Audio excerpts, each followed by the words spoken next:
Hello everyone. आज हम बात करने वाले हैं accounting treatment of share issue.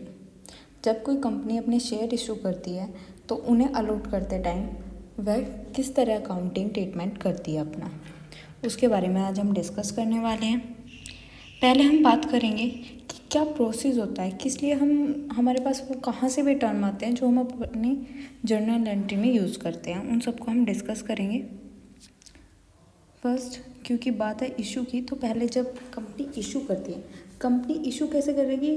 Through the prospector. Company ने अपना प्रोस्पेक्टर इशू करा, उसको इशू करने के बाद उसमें ये इशू कर दिया कि हम अपने इतने शेयर इशू करने वाले हैं, हमारी कंपनी इस प्रोडक्ट पे वर्क करती है। मतलब उसमें एक शेयर के बारे में सारी बात होती है कि क्या प्राइस है, कितने शेयर हैं, और कंपनी के बारे में, कंपनी का स्टेटस, कंपनी की फाइनेंशियल स्टेज, सब चीज़ उसमें डिक्लेयर होती हैं ताकि इन्वेस्टर को इंटरेस्ट जनरेट कर सके कंपनी। तो क्या होता है, कंपनी ने शेयर इशू करती है ना, इशू करे कंपनी ने शेयर्स थ्रू प्रोस्पेक्टर। तो अब जो भी पर्सन इंटरेस्टेड होगा कंपनी के शेयर खरीदने के लिए, वो एप्लीकेशन भेजेगा कंपनी को। ओके, एप्लीकेशन मनी भेजेगा कंपनी को। अब ये एप्लीकेशन सिर्फ एक डॉक्यूमेंट नहीं भेजने का, इसके साथ में मनी ऐड करके भेजेगा। क्योंकि अगर आपको अपना इंटरेस्ट शो करना है कंपनी में, तो कंपनी एक बेसिक अमाउंट रिक्वायर करती है कि अगर आपके पास ये बेसिक अमाउंट है तो आप एप्लीकेशन हमें सेंड कर सकते हैं। तो अपना इंटरेस्ट शो करने के लिए कंपनी में अगर कोई पर्सन इंटरेस्टेड है तो वो एप्लीकेशन मनी भेजता है with minimum amount of application money, मतलब जो एप्लीकेशन की अमाउंट है उसके साथ। ये होता क्या है, आपकी कंपनी ने जो भी शेयर इशू किए हैं उसका एक मिनिमम अमाउंट होता है, मिनिमम 5%। अगर कोई शेयर 100 रुपीज़ का है, एक शेयर 100 रुपीज़, तो क्या होगा, अब किसी पर्सन को ख़रीदना है एक शेयर, तो वो वहाँ पे उस 100 रुपीज़ का 5% ही है अगर, तो 5 रुपये एप्लीकेशन के साथ वो पे कर देगा और उसकी एप्लीकेशन कंपनी को ट्रांसफ़र हो जाएगी। तो वो होता क्या है, अगर आप एप्लीकेशन मनी, मतलब जब आप एप्लीकेशन भेजते हो, जैसे आपने 5 रुपये भेज दिए, तो वो 5 रुपीज़ ना आगे जब आपको अलॉट करेंगे तो वो माइनस हो जाएंगे, उसकी जो एक्स्ट्रा अमाउंट बचेगी वही कंपनी आपसे लेगी। तो यहाँ पे एप्लीकेशन मनी, अगर आप कंफ्यूज नहीं होने के, अब अकाउंटिंग में जिस टाइम आप करेंगे इसका अकाउंटिंग ट्रीटमेंट, एप्लीकेशन मनी वो मनी होती है जब कोई पर्सन एप्लीकेशन भेजता है मनी कंपनी को, तो उसके साथ एक अमाउंट भेजता है कि अपना इंटरेस्ट शो करने के लिए उस शेयर में, तो वो होता है उसकी एप्लीकेशन मनी। ओके, ध्यान रहेगी, कोई रटने वाली बात नहीं है। एप्लीकेशन मनी वो होती है जो एप्लीकेशन के साथ आती है जब कोई पर्सन अपना इंटरेस्ट शो करता है किसी कंपनी में। उसके बाद क्या होगा, कंपनी उस अब कंपनी के पास जब कंपनी इशू करेगी शेयर तो बहुत सारी एप्लीकेशन आएंगी। अब कंपनी उन एप्लीकेशंस को क्या करेगी, एनालिसिस से, यहाँ से सॉरी इसे प्लस मनी। ओके, उसके बाद कंपनी सारी एप्लीकेशंस को एनालिसिस करेगी, ये जितनी भी एप्लीकेशंस हैं कि हमारे पास कितने शेयर के लिए एप्लीकेशन आई है, कितने हमें इशू करने हैं, ज़्यादा आई है या कम आई है, ये सारी चीज़ें एनालाइज करने के बाद कंपनी शेयर अलॉट करती है। क्या करती है, अलॉट, मतलब जो आपकी अलॉटमेंट, शेयर की अलॉटमेंट करती है, उसमें क्या होता है कि जो एप्लीकेशन में मनी आ चुकी है, ठीक है, उसके बाद जो बची हुई अमाउंट है उसमें से कुछ अमाउंट कंपनी कहती है ओके आप हमारे शेयर होल्डर हुए और हम आपको आगे की मनी के लिए आपको एक लेटर भेज देते हैं कि हाँ आप हमारी जो बची हुई अमाउंट है वो पे कर दें। तो ये अलॉटमेंट अमाउंट होती है। इसमें पता क्या होता है कि अलॉटमेंट मनी जो होती है इसमें आपको पहले ड्यू की अमाउंट होती है कि भाई अब हमने इन पर्सन्स को शेयर अलॉट तो कर दिए लेकिन अभी इन्होंने पेमेंट नहीं किया, पहले हम उन्हें लेटर भेज देंगे तभी तो वो पेमेंट करेंगे कि उन्हें पता लगेगा कि हाँ हमने उन्हें अलाउ कर दिया शेयर खरीदने के लिए, अपनी कंपनी की ओनरशिप लेने के लिए। तो ऐसा होता है, पहले तो ड्यू की एंट्री करते हैं, फिर रिसीव होती है जब उनसे मनी तब रिसीव की एंट्री करते हैं, तो अलॉटमेंट मनी आएगी। फिर कंपनी भाई सारी अमाउंट अलॉटमेंट में नहीं करती, उसके बाद वो करती है कॉल। मतलब अलॉटमेंट के बाद भी जो अमाउंट बचती है शेयर की, उसके लिए करती है वो कॉल। उसे कहते हैं कॉल मनी। ओके, तो इन 3 स्टेप में होता है। अब ये जो कॉल है, ये first call, second call, third call, इनमें बाइफर्केट होती है, मतलब डिवाइड होती है। अब जो लास्ट कॉल होगी उसे फाइनल कॉल कहेंगे। जैसे कंपनी ने फर्स्ट, सेकंड और थर्ड करी, तो ये थर्ड और फाइनल कॉल इसे बोलेंगे हम। ओके, तो ये होता है कंपनी का प्रोसेस, किस तरह वो अलॉट करती है। अब एक सिनेरियो में ऐसा भी होता है कि भाई हमने ऊपर एग्जांपल लिया था कि हमारे पास कितने शेयर्स हैं, हमारे पास 1000 शेयर्स हैं @100 पर शेयर। ओके, तो इसमें क्या होगा, कंपनी 1000 शेयर अलॉट कर रही है 100 पर शेयर। उसने क्या करा, आपकी जो एप्लीकेशन मनी है वो रखी उसने 5 रुपीज़। फिर आपकी अलॉटमेंट मनी उसने रखी 15 रुपीज़। ओके, उसके बाद आपकी उसने ये जो है फर्स्ट कॉल रखी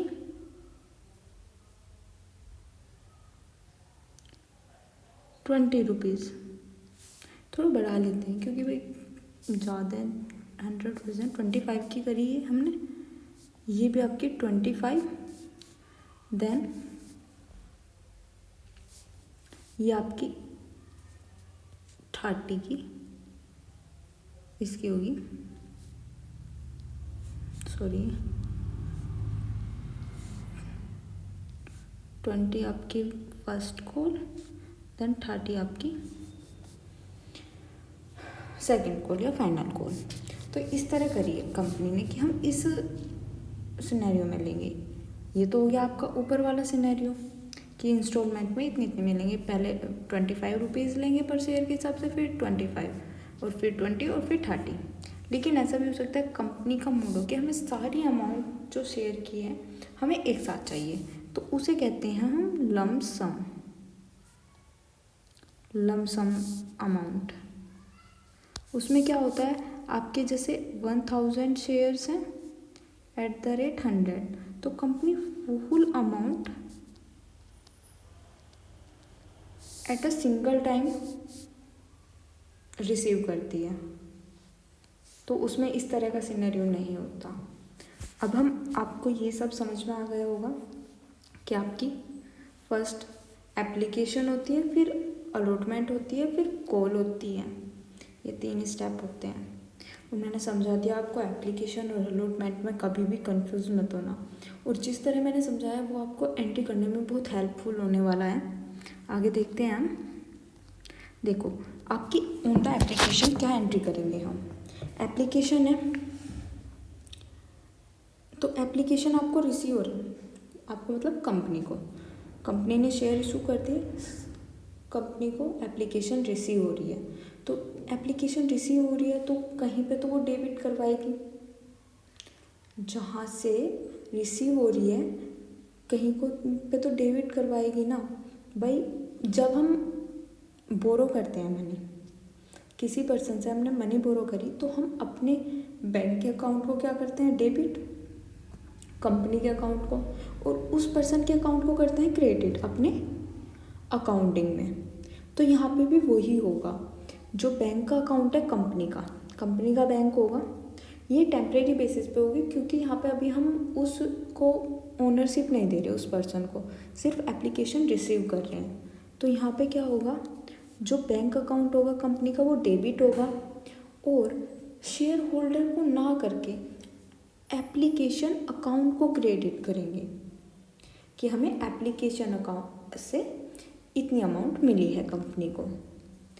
जब वे एनालिसिस कर लेंगी कंपनी कि हाँ हमें इतने शेयर इतने पर्सन्स को अलॉट करने हैं, तो पहले क्या करेगी, अलॉटमेंट बाद में करेगी, पहले उन पर्सन के अकाउंट्स में मतलब जिस पर्सन को शेयर अलॉट करने हैं, ओनरशिप देनी है, उनके कैपिटल अकाउंट को क्रेडिट करेगी उस एप्लीकेशन अकाउंट से।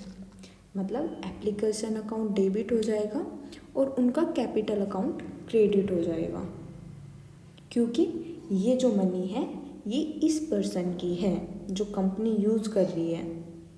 एप्लीकेशन मनी ये इस शेयर कैपिटल अकाउंट मतलब मिस्टर ए, यहाँ पे हम ले सकते हैं mister A share capital account, उसके नाम से होगा। फिर तो उनमें ट्रांसफ़र करने के बाद कंपनी क्या करेगी, कंपनी करेगी अलॉटमेंट शेयर की। मतलब जिन पर्सन ने इंटरेस्ट शो करा था, जिनकी एप्लीकेशन कैपिटल अकाउंट में उनके नाम से ट्रांसफ़र हो चुकी है, उन्हें शेयर अलॉट किए जाएंगे। यहाँ पे क्या होगा, कंपनी उन्हें एक लेटर भेजेगी कि हम आपको अपनी ओनरशिप देने के लिए तैयार हैं, आपकी इतनी ड्यू अमाउंट है अलॉटमेंट की, आप उसे पे कर दें। ओके, अगर हम ऊपर का एग्जाम्पल लेना तो जैसे आपका ये था 1000 शेयर थे, 1000 शेयर थे @100 रुपीज़, तो वो 25 और आपका 20 और 30, सॉरी इसमें ना हमने यहाँ पे मैंने आपको समझाने के लिए सिर्फ कॉल अकाउंट लिया है पूरी, क्योंकि वो सारों की एंट्री सेम होती है। तो यहाँ पे मैं 50 लेती हूँ इसे, ये 50 हमने ये माना ये है आपकी एप्लीकेशन, फिर अलॉटमेंट एंड देन आपकी कॉल। तो इसके अकॉर्डिंग अगर हम बात करें, बैंक अकाउंट डेबिट होगा किससे, एप्लीकेशन आएगी 25 रुपीज़ पर शेयर, 1000 शेयर हैं तो 25,000 से ये क्या हो जाएगा आपका, 25,000 से डेबिट होगा और इनका एप्लीकेशन अकाउंट 25,000 से ही क्रेडिट हो जाएगा। फिर जब कंफर्म हो जाएगी कंपनी अलॉट करने के लिए, तो शेयर कैपिटल अकाउंट की जो मनी है क्रेडिट हुई थी वो डेबिट हो जाएगी और क्रेडिट कर देगी कैपिटल अकाउंट को। ओके, उसके बाद जब अलॉटमेंट का टाइम आएगा, अलॉटमेंट भी @25 ही है पर शेयर, लेकिन यहाँ पे 2 सिनेरियो होंगे। पहले जब लेटर भेजेगी कंपनी तब अकाउंटिंग करेगी कि भाई आपके इतने ड्यू अमाउंट है अलॉटमेंट के, आप पे कर दें। तो उस सिनेरियो में कंपनी क्या करेगी,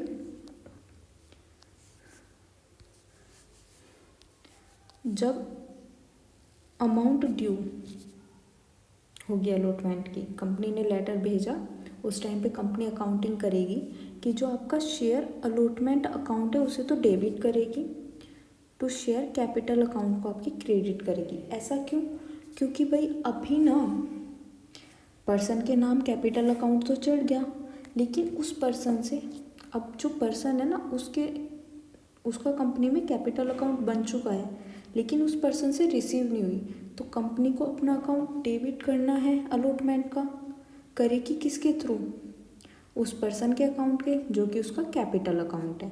तो कैपिटल अकाउंट से क्रेडिट करेगी, मतलब कैपिटल अकाउंट को क्रेडिट करेगी और अपने अलॉटमेंट अकाउंट को डेबिट कर लेगी।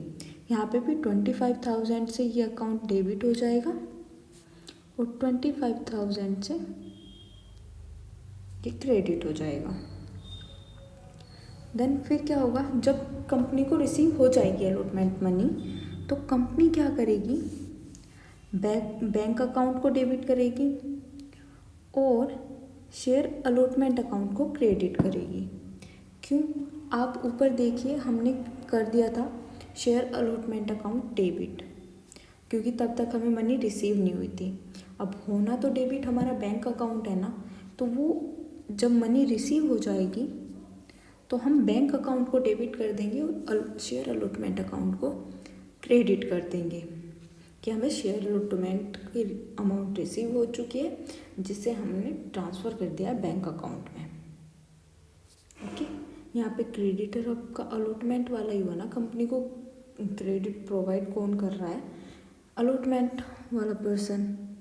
ओके, देन ऑन कॉल जब अलॉटमेंट मनी रिसीव हो जाएगी, यहाँ पे भी आपकी 25,000 से ही एंट्री होनी है, क्योंकि वही 25,000 रिसीव हुए हैं भाई। आपके इन्वेस्टर ने हमें 25,000 पे कर दिए जब उसे लेटर रिसीव हुआ, तो दोनों अकाउंट 25,000 से क्रेडिट और डेबिट हो जाने हैं।